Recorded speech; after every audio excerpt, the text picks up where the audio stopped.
Caso Marielle. Lessa, o senhor Rony Lessa, pesquisou filha de Freixo e outros políticos do PSOL. Dá mais um zoom aí. Aí, isso aí.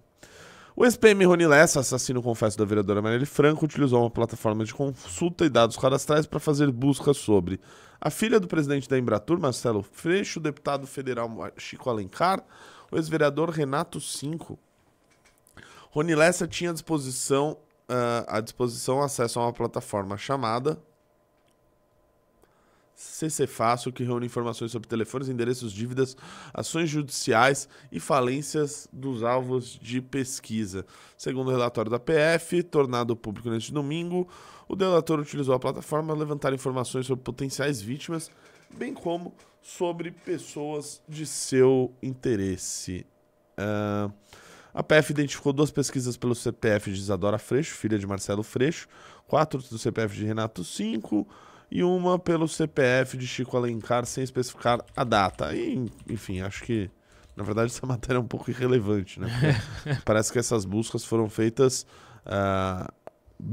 muito antes do assassinato ou sequer do planejamento ali da morte da Marielle. O fato é que, e ficou comprovado, e isso já está disponível pelo relatório da Polícia Federal, aliás, acho que nem ele completo, apenas o que o STF deliberou.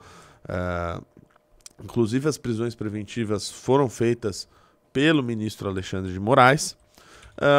O que ficou constatado ali é de que isso ocorre no Rio de Janeiro e em outros estados brasileiros, de que, basicamente, a milícia, ela, por tomar conta de parte do território do Rio de Janeiro, ela se sentia à vontade para ditar as regras de determinados locais, e um desses locais que estavam em discussão era um território na zona oeste do Rio de Janeiro, um território ali também em Jacarepaguá, e esse território mostrava um pouco do modus operandi da milícia, que basicamente se tratava também da invasão desse território, para depois, a posteriori, lucrar com a venda desses imóveis feitos em áreas irregulares e depois lutar para que aqueles imóveis sejam regularizados. Ou seja, eles faziam ali um trambique para que, no final das contas, eles se tornassem os verdadeiros detentores daquela terra. Segundo o que diz o relatório da Polícia Federal, a Marielle Franco acreditava que aquela área deveria ser destinada à habitação popular, né? Isso segundo o relatório da PF. Agora, todos nós sabemos que nesse tipo de região, onde existe esse tipo de briga, o único que não briga nessas regiões é o Estado. O único que não briga nessas regiões é o poder público. Aqui em São Paulo, nós temos casos semelhantes desse tipo de região, como tinha ali de discussão, como tinha em Jacarepaguá.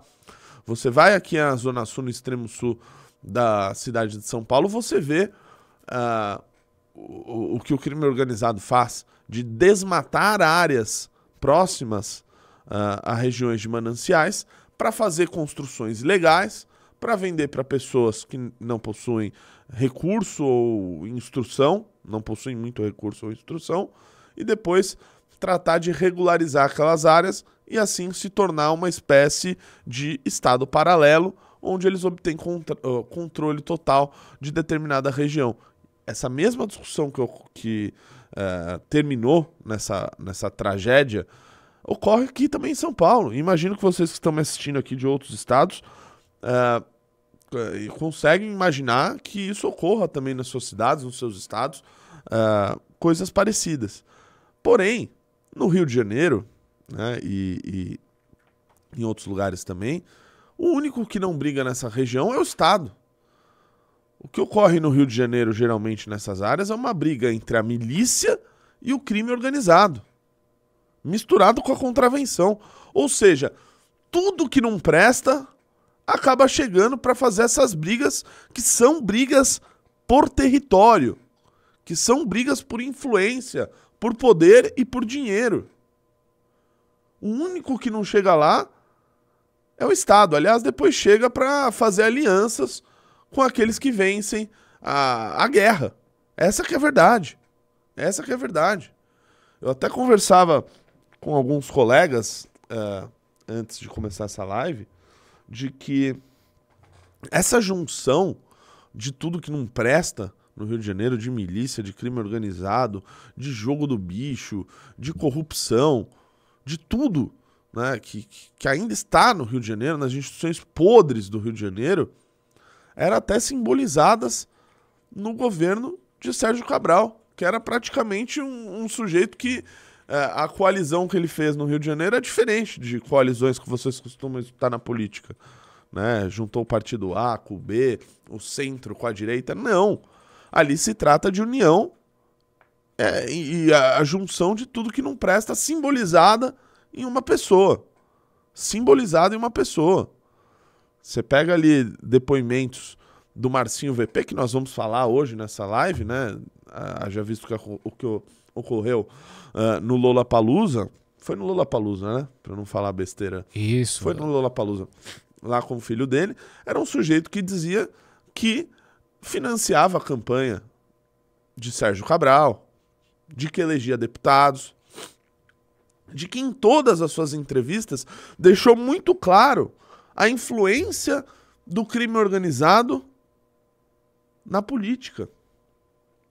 E quando essa influência ela já está cada vez mais clara, como é no caso do Rio de Janeiro, você está literalmente vivendo um narco-estado. O narco-estado é isso, é a definição clara, onde o poder público fica de joelhos para o crime organizado. Onde o poder público não consegue apitar em nada, sequer no seu próprio território, em sua própria extensão territorial. E é isso que ocorre por lá. Hoje você vê na internet, é muito mais fácil você entrar aí no YouTube, por exemplo, e você vê das discussões ou brigas que estão ocorrendo no primeiro comando da capital. É o Tiriça com não sei quem do Marcola, é o Comando Vermelho com a outra facção que brigou com a outra. Isso está muito claro para as pessoas. É literalmente a normalização do absurdo. A normalização do absurdo. Esse caso da Marielle Franco, que, enfim, parece ter tido a sua resolução hoje, pode ter tido no caso da Marielle Franco. Mas revela um mundo paralelo de podridão das instituições, de narco-estado, da junção de diversos criminosos, que é escabrosa, E aí me veio um dos tweets que eu cheguei a ler. Vou pedir pra você achar, meu caro Drax. É do Deltan Dallagnol. Ah, esse cara? É, do Deltan Dallagnol. Mas ele tem razão no que ele disse. Eu assino embaixo, na verdade, do que ele disse nesse caso, de que um dos sujeitos que foi preso hoje, o senhor Domingos Brazão, conselheiro do Tribunal de Contas do Estado do Rio de Janeiro. Conselheiro do Tribunal de Contas do Estado do Rio de Janeiro, aprovado por mais de 60 deputados estaduais da LERJ. A aprovação para o Tribunal de Contas passa pela LERJ. Foi aprovado, foi saudado. Recomendo, inclusive, um texto do meu querido amigo Carlos Andreas, um dos mais brilhantes jornalistas deste país, falando, né, sobre as provas do Domingos Brazão, relatando, né, essa história que ocorreu quando da sua nomeação. Então bora lá. No dia em que os supostos mandantes da morte da Marielle são presos, relembro desse texto que mostrei como Domingos Brazão havia sido preso pela Lava Jato um ano antes da morte de Marielle, mas a nossa justiça garantiu a sua impunidade. Aí clica na thread que ele clica aí. Blá, blá, blá, blá, blá, blá. Em março de 2007, Brazão e outros 4 conselheiros do Tribunal de Contas do Estado do Rio de Janeiro foram presos temporariamente pela Lava Jato do Rio, na Operação Quinto do Ouro. Ele foi solto pouco depois e a justiça determinou o seu afastamento do cargo. Cerca de um ano depois, em março de 2008, Marielle Franco foi brutalmente assassinada no Rio. Em junho de 2019, o STJ finalmente aceitou a denúncia da PGR contra Brazão e os demais conselheiros, todos acusados de vender decisões judiciais. Alguém tem dúvida disso? Alguém tem dúvida disso? A PGR afirmou que existia um esquema de venda de decisões do TCE do Rio, em que os conselheiros recebiam suborno em troca de favorecer empresários durante o governo do multicondenado Sérgio Cabral, que hoje ensaia o retorno na política. De acordo com a PGR, até 20% dos contratos com órgãos públicos eram desviados e iam parar no bolso dos conselheiros. A PGR estima que o esquema desviou 35 milhões entre 2006 e 2015. O STJ não julgou essa ação penal até hoje. Em março de 2023, o TJRJ determinou a recondução de Brazão ao cargo de conselheiro do TCE por 2-1. É isso mesmo, a justiça autorizou que ele voltasse ao cargo em que ele foi acusado de ter recebido subornos com ação penal em andamento. E aí, beleza. Então, vamos lá, pessoal. A gente tá... esse caso que ele trouxe à baila... Hoje dá pra falar, né, de que parece... aliás, parece que tem muito fundo de verdade, ou alguém duvida que um sujeito como esse Domingos Brazão... Ô, Drax, tem outro vídeo que eu esqueci de selecionar, que tem no Twitter... que você pode pesquisar por Domingos Brazão Cidinha Santos. Quando eu falo Domingos Brazão, sujeito que nunca ouviu falar dele, não sabe, né? Imagina que seja lá um cacique qualquer, mas acho que esse vídeo mostra um pouco da índole, né? Do caráter da pessoa. Do Esse senhor Domingos Brazão. Acho que tá na legenda, o Draxis, do post. Volta. Tá um pouquinho assim. 2014, né? Isso. É aqui, ó. Vai lá. Bora lá. A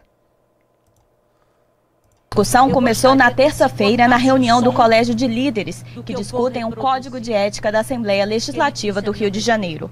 Segundo a deputada Cidinha Campos, do PDT, ela foi ofendida pelo deputado do PMDB, Domingos Brazão, quando apresentou emendas ao novo código. De acordo com vários parlamentares, Brazão confessou ter mandado matar alguns homens e ameaçou a deputada. O bate-boca continuou em plenário quando Cidinha levou a público o que tinha acontecido na reunião. Ele merecia um soco na cara. E ele encararia isso com naturalidade, porque ele mesmo diz que mata e que atualmente não está matando, porque senão eu seria sua vítima. Infelizmente, algumas pessoas elas investem exatamente nisso, em tentar buscar de alguma forma o desequilíbrio para aparecer, quando na ausência de projetos concretos, na ausência de uma proposta objetiva, o povo fluminense se opta pela hipocrisia. Pois é. Esse sujeito fez então essas declarações. Volta ali só para eu ler a discussão começou na terça-feira desde o começo. Opa. Aqui, ó. O sujeito disse isso em plena Assembleia Legislativa do Rio de Janeiro. Se bem que hoje dizer que você disse algo absurdo na Assembleia do Rio de Janeiro, talvez lá realmente seja o fórum adequado para você falar esse tipo de coisa, né? Mas não deveria ser. RJ tá osso. Tá aparecendo a thread aí para as pessoas? Opa. A confirmação, essa é uma outra thread. Olha essa foto. Essa foto, né? Temos aí nessa foto o Chiquinho Brazão, deputado federal. Tem o Domingos Brazão aí na foto. Tem o Eduardo Cunha e a sua filha, Daniele Cunha, hoje deputada federal. Tem ali a Daniela do Vaguinho, ex-ministra do Turismo do governo Lula. E o próprio Vaguinho ali também. Sei lá, às vezes as fotos talvez falem mais do que qualquer comentário que eu possa fazer. Desce aí, pode descer. Todo mundo sabe da política, todo mundo da política sabe que Domingos Brazão é envolvido com grupos milicianos. É interessante essa frase, porque tem muitas coisas que muita gente que, quando participa mais da política, acaba sabendo, né? Só que o problema é fazer realmente a comprovação disso tudo. Só que há pessoas que, mesmo sabendo de determinadas coisas, preferem né, passar por cima disso. Preferem, preferem lidar nisso com normalidade. Eu dou um exemplo muito claro aqui. O caso do padre Júlio Lancelotti em São Paulo. O caso do padre Júlio Lancelotti. Eu já falei com as mais diversas autoridades do Estado. Olha, você sabia dessa história aqui de Júlio Lancelotti? Que fez isso, que foi lá para o Ministério Público? Sabia. Tem outras denúncias que pairam por aí. Todo mundo sabe. Ande pelo centro de São Paulo e pergunte. Todo mundo sabe. Todo mundo sabe. O problema é que falta coragem para fazer esse enfrentamento. Isso ocorre nesse caso aqui em São Paulo. Devia ser assim com esse sujeito aí no Rio de Janeiro e tantos outros. É muito raro. É muito raro ter um boato desse em que seja apenas um boato. Não. Geralmente tem fundo de verdade. Seguimos ali na thread. Todo mundo sempre soube, mas o campeão de votos de Rio das Pedras, por anos, reduto mais forte da milícia, integrou a cúpula do MDB no Rio de Janeiro na sua época de ouro. Sempre fez dobradinha com Eduardo Cunha. Na época também governado pelo senhor Sérgio Cabral. Clica aí pra gente ver como vota Rio das Pedras, reduto da mais antiga milícia carioca.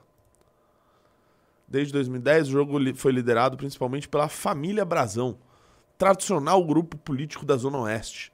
Conselheiro afastado do Tribunal de Contas do Rio, até então, né, nessa matéria, ele obviamente voltou a exercer o cargo, vitalício, inclusive. Beleza.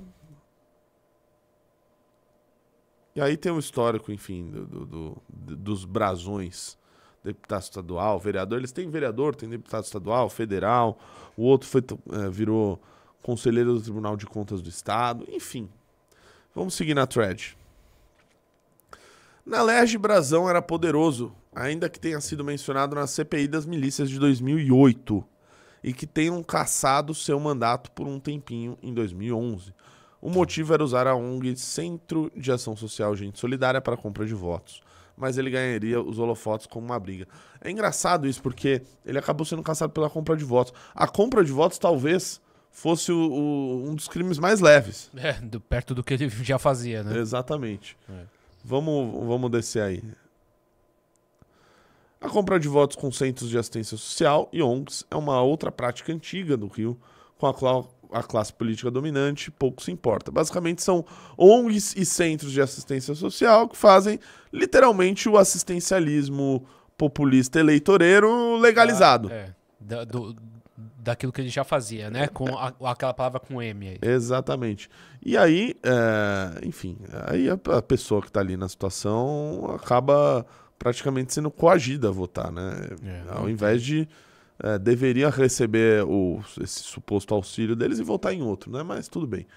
Vejam só como uma família com deputado estadual e vereador que se aliou em 2022 é um candidato petista ligado a uma universidade. Bom. Aí a briga dele com a Cidinha. Dele com a Cidinha. Cidinha Campos havia chamado Domingos Brazão de matador.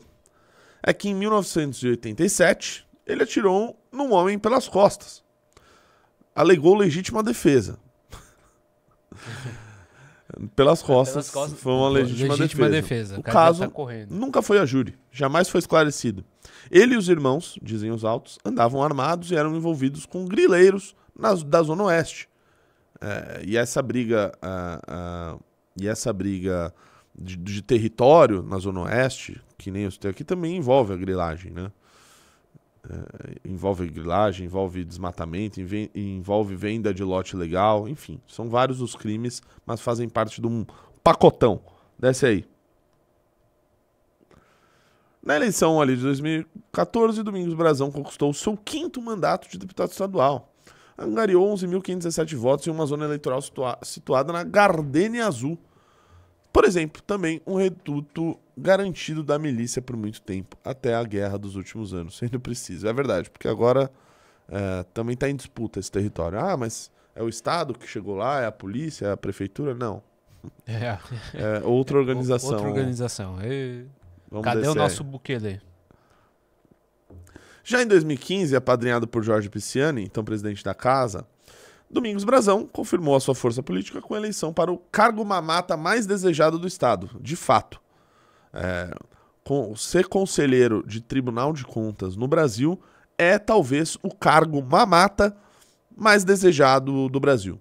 Basicamente é um cargo vitalício, né, com benefícios dos mais diversos, todos os privilégios e mamatas possíveis, e basicamente ninguém te tira de lá, e ainda, né, como era acusado o Domingos Brazão, por venda de sentenças, né? Então, por exemplo, prefeitos que tinham problemas de improbidade administrativa, prefeitos que tinham problemas de fraudes em licitações, prefeitos que, seja por incompetência ou por corrupção, basicamente afundaram as contas de seus municípios, chegavam lá no Tribunal de Contas do Estado e pediam uma ajudinha, né? Pediam uma ajudinha para que as suas contas fossem julgadas como regulares, e aí sim essas pessoas se perpetuassem no poder às custas dos cofres públicos municipais.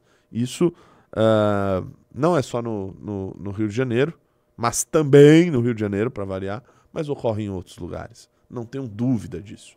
Pois bem, no intuito de fazer uma análise de contas relevantes municipais, de orçamento público, o Domingos Brazão, um sujeito aí claramente visando o interesse público, ele se colocou como nome da Assembleia Legislativa do Rio de Janeiro para ocupar esse cargo. E a Assembleia, olhando ele como um sujeito muito preparado, né, para analisar o orçamento público, o colocou neste local. Pois bem, volte a thread e vamos descendo mais um pouquinho.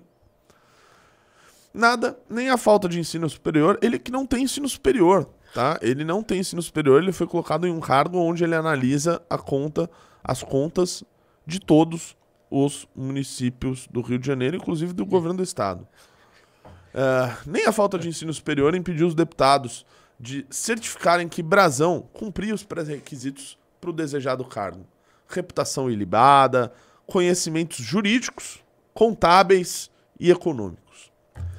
André Siciliano, do PT, foi além e assinou o parecer que atestava as qualidades de Brazão. Enquanto o futuro da denúncia era decidido no TJ, reunião da mesa diretora da LERJ aprovou o currículo de Brazão e de outros 7 postulantes ao cargo de conselheiro do TCE.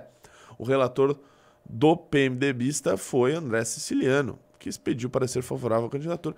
André Siciliano, que no texto petista destaca que Brazão tem conhecimentos jurídicos, econômicos e de administração, porque ele teve 20 anos de vida parlamentar, conquistada muita compra de voto em área de milícia.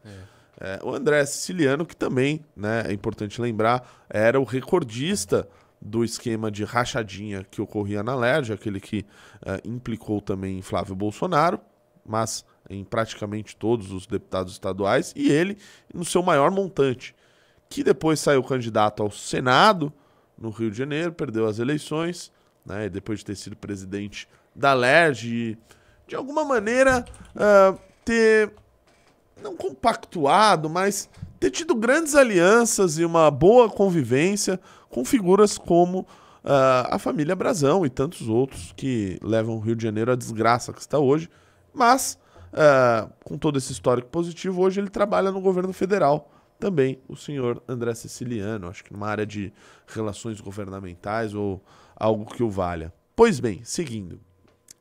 Brazão foi eleito com 61 dos 66 votos de seus pares para o TCE. Isso inclui votos favoráveis e polêmicos ainda na época, vindos do PDT, do PT e do PCdoB. Apenas o PSOL, na época encabeçado por Marcelo Freixo, se opôs à indicação, recorrendo à justiça para tentar barrar sua posse. O Marcelo Freixo fez um trabalho que foi considerado muito sério na CPI das milícias. Então, obviamente, ele que encabeçava ali a liderança do partido dele, levou o partido a não aprovar a indicação do Domingos Brazão, até porque ele constava na lista, constava no relatório final da CPI das milícias, né?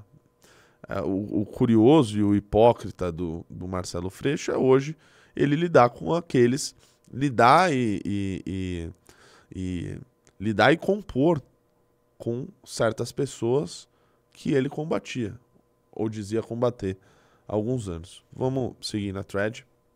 2 anos depois, em 2017, Domingos Brazão seria preso pela Operação Quinto do Ouro, que nós falamos aí na thread do Deltan Dallagnol. Segundo a colaboração premiada de um conselheiro, os integrantes do TCE, à exceção de uma alma honrada, recebiam 5% de toda obra pública no Rio. Então vejam só que a venda de sentença era talvez a atividade fim do conselheiro do Tribunal de Contas do Rio de Janeiro. A cobrança de propina por obra pública era já atividade meio. Então, assim, era um processo tão grande que os caras basicamente conseguiam roubar em tudo, do começo ao final. Vamos seguindo. Eventualmente solto e liberado a voltar ao cargo, mas com todo esse histórico, e de novo, com a sua ligação com miliciana sendo tratada como um fato qualquer, como um fato por qualquer um do meio político, Domingos Brazão ainda assim manteve toda a sua influência nas questões políticas estaduais. Vamos descer. Essa influência, aliás, seguiu intacta, mesmo com ele tendo sido denunciado pela PGR em 2019, no caso Marielle Franco. Domingos Brazão foi acusado inicialmente de obstruir as investigações ao plantar uma testemunha falsa para adicionar o trabalho policial, depois como mandante. O irmão mais velho, Pedro Brazão, se elegeu à Alerj em 2018, foi reeleito em 2022. Valdir Brazão, eleito vereador em 2020, era chefe de gabinete desse irmão, mas foi autorizado a usar o sobrenome. Já Chiquinho Brazão, outro irmão antes vereador, virou deputado federal em 2019. Mas sua força nos bastidores vai além. Em 2022, Domingos Brazão indicou um secretário de transportes do Cláudio Castro. Em 2023, Chiquinho Brazão virou secretário de assistência social na prefeitura de Eduardo Paes, e saiu após só 4 meses. Então veja só.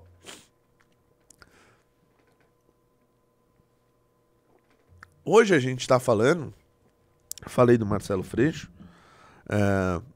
do trabalho que fez na CPI das milícias. Hoje a gente está falando, no final das contas, que o PT indicará o vice. Sumiu o retorno. O PT indicará o vice do Eduardo Paes. Esse já é a composição, né? O PT tem vários secretários do Eduardo Paes e tudo mais. E, muito provavelmente, os nomes aventados como vice do PT, do Eduardo Paes, são principalmente a Aniele Franco, ministra da Igualdade Racial, daquele ministério que não serve para nada, não tem orçamento danado, é algo apenas fictício para ela tentar aparecer politicamente, ganhar algum tipo de expressão, e o senhor Marcelo Freixo, para ele serem vice do Eduardo Paes, que abrigava em sua Secretaria de Assistência Social o sujeito que foi preso por matar a irmã Daniele. Acho que eu preciso explicar mais alguma coisa, mas vamos lá, vamos seguindo a thread. Bora. Domingos Brazão também fez campanha para o atual presidente da Alerj, Rodrigo Bacelar, se eleger ao cargo. O presidente dessa casa tão limpa e honesta discursou agradecendo ao padrinho no início de 2023. Ele também dominou os diretórios do União Brasil e agora do Republicanos. Você tirou aí da thread. A indicação do seu irmão e secretário de paz fez parte de um arranjo maior com Republicanos do Rio, sigla da Igreja Universal, e de Vaguinho, prefeito de Belford Roxo, prestigiado por Lula, outro com o apoio conhecido de milicianos. Maria Lúcia Brazão preside o diretório municipal. Pode descer. Mas sabe o que é pior? Os nomes do clã Brazão são só alguns entre muitos políticos do Rio de Janeiro que todo mundo mesmo do meio sabe que nutrem relações próximas com o crime organizado. O fenômeno é relativizado em nome da governabilidade e da necessidade de ser eleito.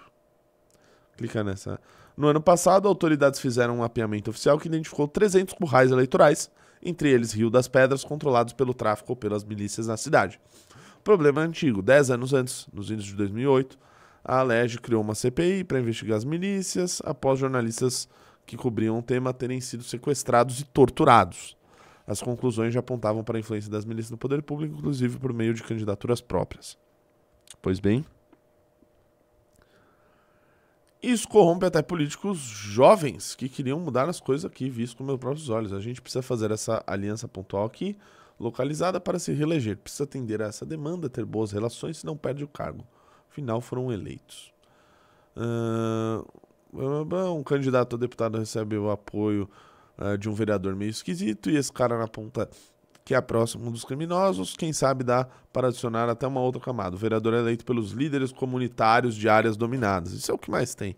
Isso é o que mais tem. Não é exclusividade carioca. Mas assistencialismo para compra de votos e as alianças com políticos sabidamente envolvidos com coisa errada são constantes no Rio. E assim um ciclo horroroso das mesmas pessoas se perpetua. Uma realidade quando porções geográficas são dominadas por organizações criminosas. Infelizmente, nós sabemos como isso vai terminar no Twitter, com a polarização fazendo pessoas confundem nomes de bairros e cidades do Rio de Janeiro, discutindo se o brasão é petista ou bolsonarista. Pouco importa a verdade. Um clã criminoso útil para toda a classe política. Perfeito. Assim, thread perfeita do Thiago Sekind. Tem mais ou terminou aí? Termina aqui. Domingos Brazão, fisiológico por natureza, circulava em vários círculos distintos. Entrevistado pelo Metrópolis 2024, ele, de direita, citou um almoço com André Siciliano, sempre André Siciliano. Poucos meses antes, Chiquinho Brazão fez campanha para Bolsonaro, Valdir Brazão para Lula. É um clã bastante eclético. Bolsopetismo vivendo Pode descer aí. O que importa, na realidade, para muitos políticos, se resume a poder e dinheiro, não a ideologia. Uma pena que o pragmatismo exagerado leve à normalização de figuras como os Brazão. Se ligação com o crime organizado importasse, Vaguinho não seguiria com tanto prestígio, não é? O pragmatismo que perpetua na política quem é próximo do crime organizado precisa acabar. Mas para isso, dependemos de fiscalização e de cobrança. A imprensa precisa parar de ver apenas Brasília e voltar lá para o Rio de Janeiro. Você também precisa fazer o seu papel. Os comentários. Tá, não dá para passar pano para alianças pragmáticas que incluem organizações criminosas. Se a barreira ética fosse maior, talvez não tivéssemos casos como Marielle ou Henri, né, que era o pai do Jairinho e tudo mais. Aquela morte horrorosa. Pode descer aí. Cara, assim, pra finalizar aqui, agora pra mim. Primeiro, baita thread do Thiago Sekind, sigam. Eu nem conheço ele muito, mas assim, maravilhosa thread, assino embaixo. Acho que resumiu até do que eu tava dizendo aqui. Da normalização, né, em prol de alianças supostamente pragmáticas, né, em prol de um suposto pragmatismo, certas coisas, certos absurdos que deveriam ser vistos como deveriam, né, com muito horror a tudo isso, são vistos com alguma naturalidade em nome de alianças pragmáticas, né? Sempre duvide quando você vê esse tipo de coisa. Perfeito. Mandantes de assassinato de Marielle prometeram lotes para executor do crime. Rony Lessa ganharia, seria pago, eles nem editaram ainda. Com espaços em empreendimento imobiliário na Zona Oeste do Rio de Janeiro. Empreendimento imobiliário na Zona Oeste do Rio de Janeiro significa uma área... significa literalmente que você vai ganhar um lote numa área de milícia. Né? É isso, um lote na área da milícia. Enfim, não precisamos ler a matéria inteira. Vamos passar só pelas chamadas das próximas? Bora. Tem essa daqui, ó. Essa é a última, né? Que eu falei pra deixar por último. Isso. Então, Tem essa próxima aqui, ó. Então tem outras aí. Antes de chegarmos nisso. Essa daqui. Essa não. Essa não? Não. Deixa. Essa não. Então seria essa daqui, ó. Então já vamos pra aquela, é isso? Seria essa daqui, porque depois dessa daqui, ó. Certo? Vamos lá. Esse daí é um tweet de uma pessoa que eu não faço a menor ideia quem seja, mas vamos ao ponto do argumento. As pessoas não estão vendo. Vai lá. Querem saber a razão por que o caso Marielle não foi resolvido na gestão Bolsonaro? Além da própria família da vítima liderar uma campanha contra a mudança, tem-se que, em 2020, o STJ vetou a federalização da investigação por unanimidade. Os votos foram 8-0. Quando... Pode ser. O pedido foi feito em 2019 pela PGR Raquel Dodge, a qual alegava a inércia das autoridades do Rio de Janeiro nas investigações. Portanto, prezados jornalistas, blá, blá, blá. Eu já fiz essa discussão na Jovem Pan sobre a federalização do crime e tudo mais. E, de fato, pode cortar. A família da Marielle não queria que o caso fosse federalizado. Então, portanto, a APF não estava no caso, porque eles acreditavam que poderia ter uma influência política do governo federal à época do Bolsonaro, inclusive do ministro da Justiça, que era o Sérgio Moro, e essa influência política não faria chegar aos verdadeiros mandantes, porque durante todos esses anos eles empregaram a narrativa de que o mandante do crime da Marielle poderia ser alguém da família Bolsonaro, se não o próprio, né?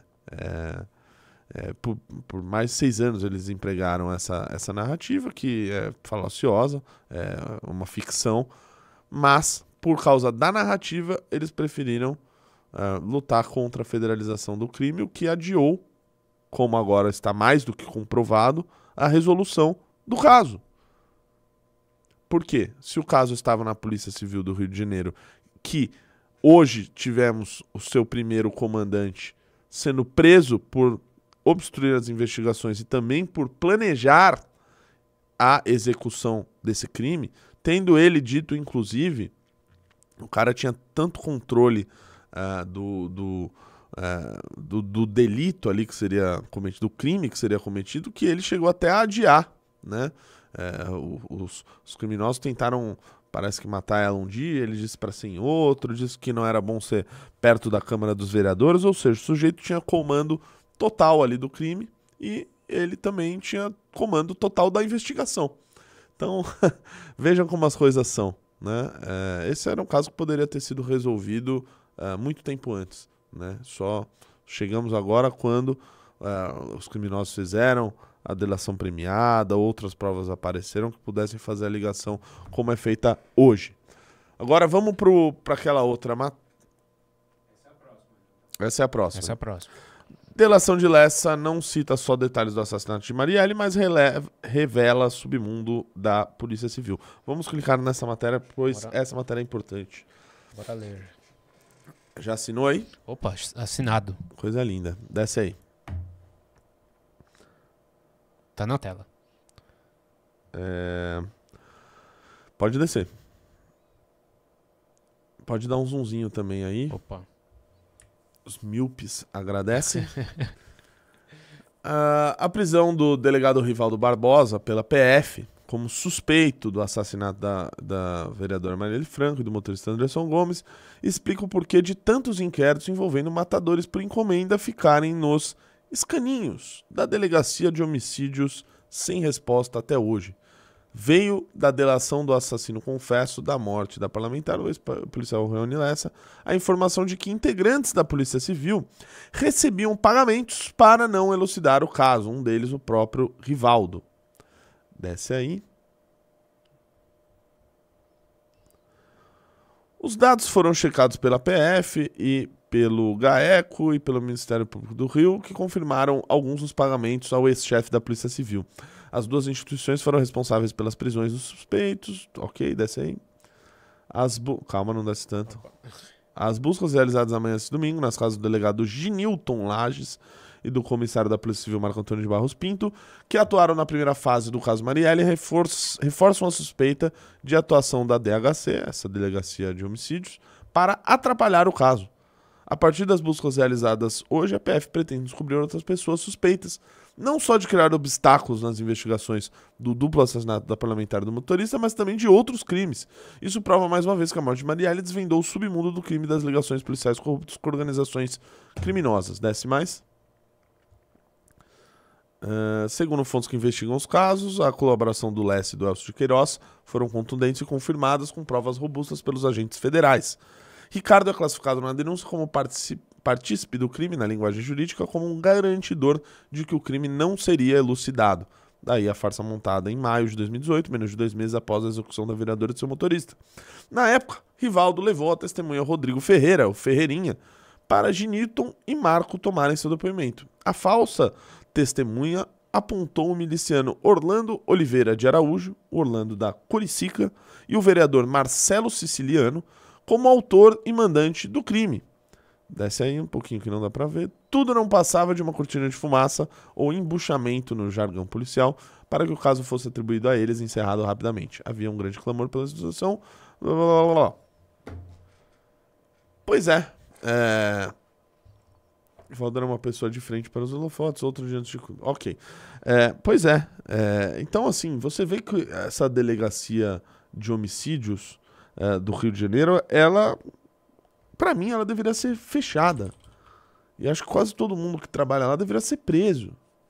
Né? Porque é uma delegacia supostamente para investigar homicídios, mas não. Se tratava de uma delegacia onde os homicídios, eles basicamente eram chancelados para que não fossem investigados. Né? E, enfim, esse é um pequeno recorte de algo que ocorre não só no Rio de Janeiro, mas no Brasil inteiro. Vamos pro próximo. Tem mais um. Tem mais um, né? Todas essas notícias aqui, elas não foram selecionadas, estão sendo colocadas a esmo. Elas fazem parte de uma linha do tempo para a gente encontrar, para a gente saber, né, o buraco em que nós estamos. Eu falei aqui do André Siciliano, que tem uma relação muito próxima com essas pessoas, né? Talvez por isso esteja lá na Secretaria de Relações Governamentais, não sei o que, do governo federal. Talvez seja por isso. Mas não é só ele. Olha aí, taca na tela. Bora. Washington Quaquá, vice-presidente do PT, falou sobre Domingos Brazão. Ele disse, não digo que é inocente, mas também não digo que é culpado. Veja bem. E aí na matéria, não precisa ler, ele pode cortar pra mim, ele diz que o Domingos Brazão é um amigo dele há mais de 20 anos. Há mais de 20 anos ele é amigo de Domingos Brazão. Um sujeito, vamos lá, acusado de vender sentença, acusado de cobrar propina de 5% em todas as obras públicas do Rio de Janeiro. Um sujeito acusado de compra de votos em basicamente todas as eleições possíveis. Um sujeito, agora, preso preventivamente pela morte de uma vereadora. Um sujeito que disse em plenário que mandava matar mesmo. Mandava matar mesmo. O Washington Quaquá conhece esse sujeito há 20 anos. E ele sempre achou que é uma boa pessoa. Eu não sei se o Washington Quaquá é burro, né? Não sei se ele é burro. Prefiro achar que ele é burro. Na verdade, eu prefiro achar que ele é burro. Né? Vamos entendê-lo aqui como um idiota, um paspalho que convive há 20 anos com uma figura nojenta e asquerosa como essa e não vê nada de demais. Né? É um grande amigo dele. É no mínimo estranho. E não só a relação do Washington Quaquá, mas de outros membros do Partido dos Trabalhadores com esses sujeitos. Eles compuseram o governo do senhor Sérgio Cabral, do senhor Pezão, por muito tempo. Por muito tempo. Andavam lado a lado. Participavam de reuniões de secretariado, de mesas diretoras, de assembleias, de câmaras municipais. Ninguém sabia nada. E aí vai a hipocrisia do Marcelo Freixo. De hoje tá lidando com esse tipo de gente que ele jurou combater. Ou também, não só o Vale o Escrito, mas o... Puta, qual que é o outro lá do Castor de Andrade? A série do Castor de Andrade. Dá pra conhecer e entender bastante de como funciona uma outra área que tem a sua interligação ali com a milícia e com o crime organizado, né? Mas ainda assim é uma outra área, que é a do jogo do bicho, que é a área da contravenção. Que, aliás, nesse momento vive uma verdadeira guerra no Rio de Janeiro. Uma guerra por poder e uma guerra também por território. Sempre uma guerra por território. E aí, um sujeito apareceu. Vamos lá? Bora ver aqui, ó. Assassino de Marielle foi contratado por Bernardo Belo para matar presidente do Salgueiro. Desce aí. Tá aqui a carinha do cara. Esse é o Bernardo Belo. Ela vai falar que parece comigo aqui.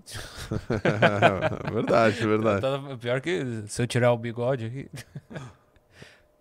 O ex-policial militar Rony Lessa, assassino confesso de Maria, foi contratado pelo bicheiro, Bernardo Belo, para executar a então presidente da Escola de Samba Acadêmico de Salgueiro, Regina Celi, em fevereiro de 2018, um mês antes do crime contra a vereadora. A informação consta no relatório da PF, que teve seu sigilo levantado neste domingo pelo Supremo Tribunal Federal. Esse aí. De acordo com o documento, o plano foi tramado durante a campanha de reeleição de Regina, que postulava um terceiro mandato.